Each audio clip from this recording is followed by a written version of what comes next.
নমস্কার বন্ধু, আমি সুমন বিশ্বাস। প্রতিদিন নয় আজও স্বপ্নিল বাংলা ক্লাসের পক্ষ থেকে সকল শিক্ষার্থী বন্ধুকে স্বাগত। দেখো বন্ধু, তোমরা জানো যে আগের দিন আমি কিন্তু স্বরবর্ণের উচ্চারণটা তোমাদের শিখিয়েছি। যে আমরা সাধারণত দেখেছি স্বরবর্ণের ভুলভাল উচ্চারণ করি। শুধু শিশু শিক্ষার্থীরা নয়, আমি দেখেছি যারা বড় বড় শিক্ষার্থী যারা আমার কাছে এসএসসি স্কুল সার্ভিস কমিশন পড়তে আসে তারাও ঠিকঠাক জানে না। এই ছোটবেলা থেকে বেসটা তৈরি না হওয়ার জন্যে তারা এখন যদি গ্রামার শেখাতে যাচ্ছি তখন তারা কিন্তু পারছে না। ফলে বাংলা ব্যাকরণটা যদি ঠিকঠাক আত্মস্থ করতে হয়, ধ্বনি বর্ণ সম্পর্কে সঠিক জ্ঞান কিন্তু থাকতে হয়। তাই এর আগের দিন আমি স্বরবর্ণের উচ্চারণ তত্ত্বটা তোমাদের শিখিয়েছিলাম। আজ ব্যঞ্জন বর্ণর কোন বর্ণটা কিভাবে উচ্চারণ করতে হয়, অর্থাৎ ধ্বনিটাকে কিভাবে উচ্চারণ করতে হয় সেটা শেখাবো। তোমাদের কাছে হাসি বলে মনে হচ্ছে যে স্যার একটা ছোট্ট পাড়া বাচ্চাদের বই নিয়ে বসে আছে, স্যারের কাছে আবার নতুন করে অ ক খ শিখতে হবে। সেটা নয় বন্ধু। যে আমাদের শেখার মধ্যে কত ত্রুটি রয়েছে, কত ভুল রয়েছে, কত অজানা তত্ত্ব রয়েছে।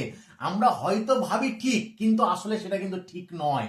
অর্থাৎ জ্ঞাতসারে আমরা প্রচুর ভুল শিখে এসেছি। সেই ভুলটা ভাঙার জন্য কিন্তু আজকের ক্লাসটা। আজ বন্ধু তোমাদের ব্যঞ্জন বর্ণের প্রথম ব্যঞ্জন বর্ণের ক থেকে ম পর্যন্ত যে 25টা বর্গীয় বর্ণ আছে বা যাদের স্পর্শ বর্ণ বলা হয়, সেই 25টা বর্গীয় বর্ণ বা স্পর্শ বর্ণের উচ্চারণটা তোমাদের কিন্তু প্রথম ক্লাসটাই কিন্তু শেখাবো। হয়তো ভাবছো যে প্রত্যেকটাই তোমরা জানো না বন্ধু, কিছু কিছু হয়তো তোমরা জানো, কিন্তু প্রত্যেকটা সঠিকভাবে কিন্তু তোমরা জানো না। তাই দেখো, আমি আর লিখছি না বোর্ডে, বোর্ড ছাড়াই কিন্তু আজ এই ক্লাসটা করাচ্ছি। একটা বই নেই। দেখো, রুমটা কিন্তু আমার রুম নয়, যে ঘরে ভিডিও করি সেটা জানো এটা রুম নয়। এটা আমি নতুন যেখানে পোস্টিং নিয়ে এসেছি, যে বীরভূম জেলার অন্তর্গত নলহাটি ব্লক নম্বর 1-এর বানিয়ার একে হাই স্কুল।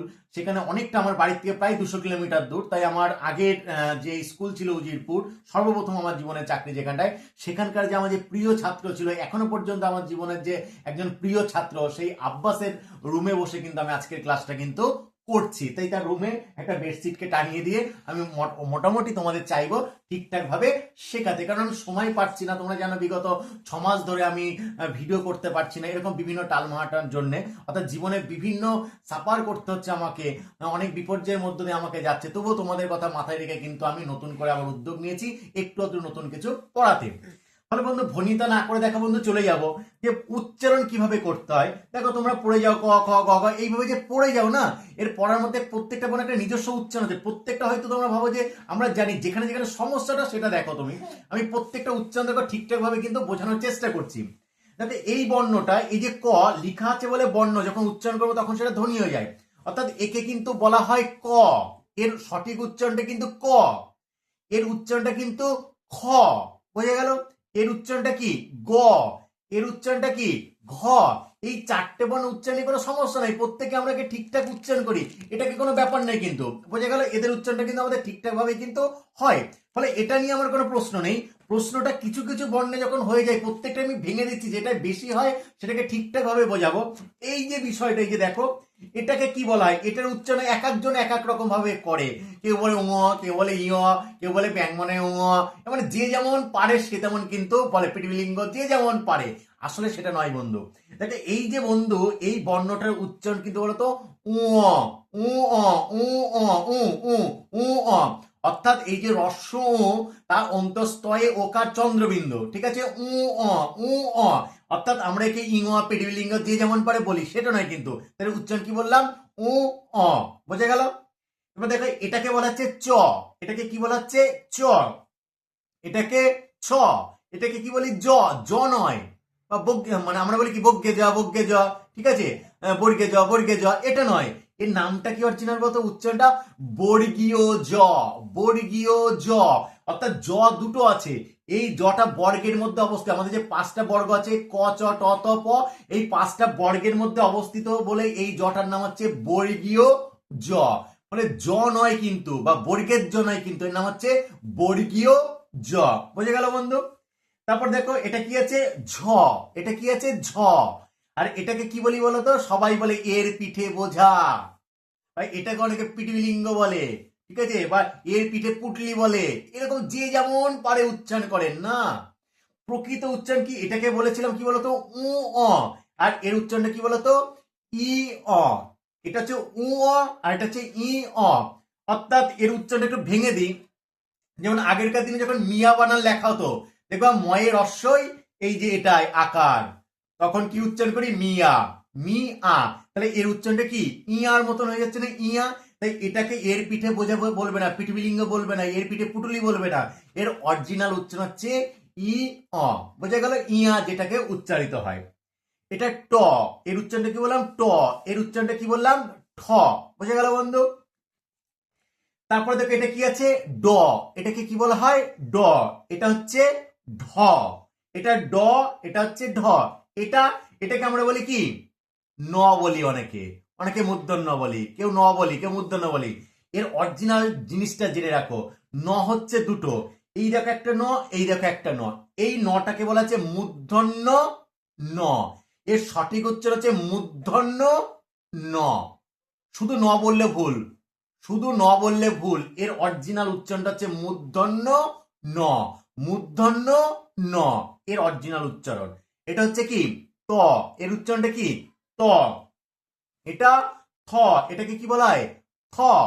এটাকে কি বলা হয় বাচ্চাদের শেখানোর জন্য কি বলা হয় জানো তো, গ্রাম এলাকায় বাচ্চাদের যখন শেখায়, এক একটা এলাকায় এক এক রকম উচ্চারণ তত্ত্ব প্রচলিত, এক একজন স্যার এক এক রকম ভাবে শেখায়, বাচ্চাদের বোঝানোর জন্য একে বলা হয় হাঁটু ভাঙা দ, হাঁটু ভাঙা দ। এই হাঁটুকে ভেঙে দিলে যেমন পজিশন হয়, এই দয়ের পজিশন তেমন বলে বাচ্চাদের বোঝানোর সুবিধার জন্য একে বলা হয় হাঁটু ভাঙা দ। এই বিভিন্ন এলাকা বিশেষে এক একটা ধ্বনির বা বর্ণের উচ্চারণ এক এক রকম ভাবে প্রচলিত। শিশুরা যেন নকল করতে, অনুসরণ করতে ভালোবাসে, বা চোখের সামনে কোনো জিনিস দেখলে সেটা মনে রাখতে ভালোবাসে বলে হাঁটু ভাঙার মতন যদি বলে দিই ওদের বুঝতে বা শুনতে সুবিধা, এই জন্য এটা বলা হয়, কিন্তু এটা নয়, এটা প্রকৃত উচ্চারণ কিন্তু দ। এটাকে কি বলে জানো তো, ওই বললাম গ্রাম এলাকায় প্রচলিত কান্দেবাড়ি ধ, কান্দেবাড়ি ধ, অর্থাৎ এর কাঁধে করে দিয়ে আছে বলে এর নাম কান্দেবাড়ি ধ বলে, নয়, এর অরিজিনাল নাম কিন্তু ধ, এর অরিজিনাল নাম কি ধ, উচ্চারণটা ধ। এটাকে আমরা বলি ন, এটাকেও যেমন ন বলি, এটাকেও ন বলি না। এটা যেমন বললাম কি মূর্ধন্য ন, ঠিক তেমন এর নাম হচ্ছে দন্ত ন। এটা কি মূর্ধন্য ন, আর এটা দন্ত ন। বোঝা গেল বন্ধু। তারপরে দেখো কি আছে, এই দেখো এটা গ্রাম এলাকায় কি বলা হয় জানো একে, আমরা শুনেছি ছোটবেলায় আমাদের ওখানটায় বলা হতো, আমার যে এনায়তপুর যেখানটায় বাড়ি, কাটোয়ার পার্শ্ববর্তী গ্রাম, এটাকে কি বলে খামেকান্তা প, খামেকান্তা প। গ্রাম এলাকায় দেখো বাঁশের খুঁটি যখন বাড়ি করা হয় কান্তা কাটায়, কান্তা কাটলে এরকম হয়, বাঁশটা যার পর দাঁড়িয়ে থাকে, হ্যাঁ এরকম আকার। তাই মনে রাখার জন্য খামেকান্তা প, আসলে খামেকান্তা ফান্তা বলার কোনো দরকার নেই, এটাকে বলা উচিত শুধু প। কি বললাম শুধু প। বোঝা গেল।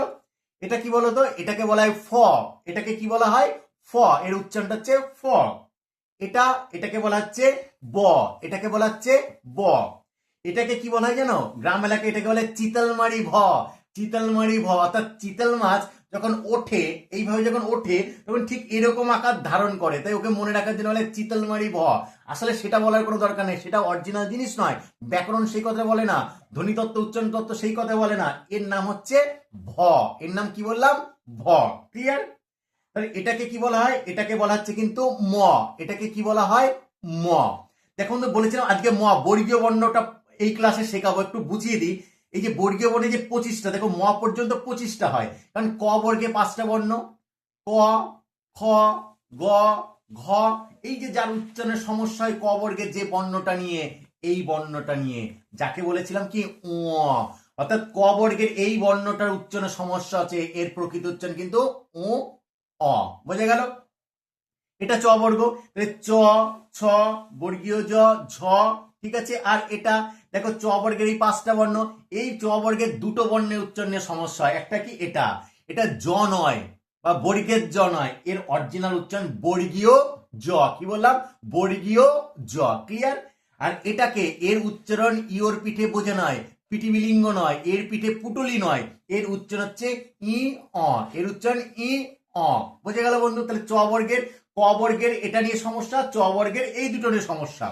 আর ট বর্গের দেখো এটা নিয়ে সমস্যা নাই, ট ঠ নিয়ে কোনো সমস্যা নেই, ড নিয়ে কোনো সমস্যা নাই, ঢ নিয়ে কোনো সমস্যা নাই, এই দেখো এটা নিয়ে সমস্যা, ঠিক আছে। ট বর্গের এটাকে নিয়ে সমস্যা, অর্থাৎ এটাকে কি বলবো বলতো, এটাকে বলবো মূর্ধন্য ন, শুধু ন নয়, এর নাম বলবো মূর্ধন্য ন। ক্লিয়ার বন্ধু। ঠিক তেমন ত বর্গ শুরু হলো, এটা নিয়ে সমস্যা নাই, এটা নিয়ে সমস্যা নাই, এটা নিয়ে একটু সমস্যা আছে, এটা নিয়ে একটু সমস্যা আছে, এটা নিয়ে একটু সমস্যা আছে। একে কিন্তু হাঁটু ভাঙা বলবো না, শুধু বলবো দ। ক্লিয়ার। এটাকে কান্দেবাড়ি ধ বলবো না, এটাকে বলবো শুধু বলবো ধ। এটাকে কি, এটাকে ন বলবো না, এটাকে বলবো দন্ত ন। এটাকে কি বলবো? দন্ত ন। ক্লিয়ার বন্ধু? তারপর দেখো এই যে প বর্গের, প বর্গের এটাকে নিয়ে একটু সমস্যা আছে, এটাকে নিয়ে সমস্যা নাই, এটাকে নিয়ে সমস্যা নাই, এটাকে নিয়ে একটু সমস্যা আছে, এটাকে নিয়ে সমস্যা নাই। তাহলে এর উচ্চারণটা কি? এর উচ্চারণ কিন্তু খামেকান্তা প বলা যাবে না। এর উচ্চারণ কি বললাম? খামেকান্তা প বলা যাবে না, একে শুধু বলতে হবে প। ক্লিয়ার বন্ধু? আর এটাকে কি বলতো? এটাকে চিতালমারি ভ বলা যাবে না, একে চিতালমারি ভ বলা যাবে না, একে শুধু বলতে হবে কি বলতো বন্ধু? ভ। ভ। অর্থাৎ এই যে বললাম, এই যে আমাদের দেখো ক থেকে, এই যে তোমাদের শুরু করেছিলাম, এই যে ক, ক থেকে দেখো বন্ধু এই ম পর্যন্ত 25খানা বর্ণ আছে। এই 25টা বর্ণকে 5টা বর্গে ভাগ করা হয়েছে, এক একটা বর্গে 5টা করে বর্ণ আছে। এই বর্গ কি জিনিস আমার ভিডিও করা হচ্ছে, প্লেলিস্টে গিয়ে দেখে নেবে। যেহেতু এটা বর্গের মধ্যে অবস্থিত, বর্গাকারে সাজানো আছে, তাই এটা বর্গীয় বর্ণ। আর এটা উচ্চারণ করতে গিয়ে জিহ্বা বাকযন্ত্রের কোথাও না কোথাও স্পর্শ করে, শুধু জিহ্বা নয়, ঠোঁট একে অপরকে স্পর্শ করতে পারে। বোঝা গেল? শ্বাসবায়ু বাধাপ্রাপ্ত হয়, তাই এদের কি বলা হচ্ছে? স্পর্শ বর্ণে স্পর্শ করে উচ্চারিত হয় বলে। এই স্পর্শ বর্ণের যেসব বর্ণের উচ্চারণে আমাদের সমস্যা রয়েছে, আশা করছি বন্ধু আজকে যেভাবে তোমাদের ভেঙে চুরে সুন্দরভাবে বুঝিয়ে দিলাম, এরপরে আর কোনো উচ্চারণ কোনো সমস্যা নয়। অনেকে ভাবতে পারো যে স্যার আমি এই উচ্চারণটা কোনো জায়গায় বলে হাস্যরসে পরিণত হবে। একটু আগে আব্বাস ভাই আমাকে এসে বলছিল, স্যার আমি যখন উচ্চারণ বলে আপনি যেটা শেখাচ্ছেন, যখন বলবো না লোকে হাসবে, এ বেশি জ্ঞানী হয়ে গেছে। বললাম ভাই কে কি হাসলো এটা ভেবে কোনো লাভ নাই। হাতি যাবে, কুত্তা ভুক ভুক করবে, তার জন্য হাতিকে ফিরে তাকানোর কোনো দরকার নাই।